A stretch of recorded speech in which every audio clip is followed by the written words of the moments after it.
السلام علیکم ورحمۃ اللہ وبرکاتہ۔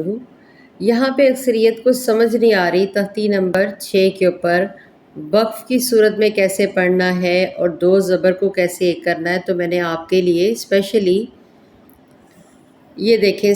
میں نے آپ کے لیے تختی نمبر 6 جو ہے اس کو وقف کی صورت میں کیسے پڑھنا ہے اور جب تنوین ہوگی تو کیسے پڑھنا ہے۔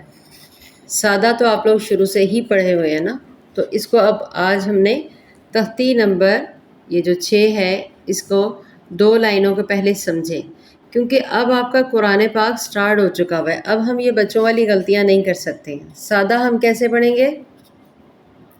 پہلا حرف ہے نا آبادن، ٹھیک ہے، پہلا حرف ایسے ہی ہے نا آبادن۔ وقف ہو جائے گا تو جو 2 زبر ہیں وہ ایک زبر بن جائے گی، ٹھیک ہے۔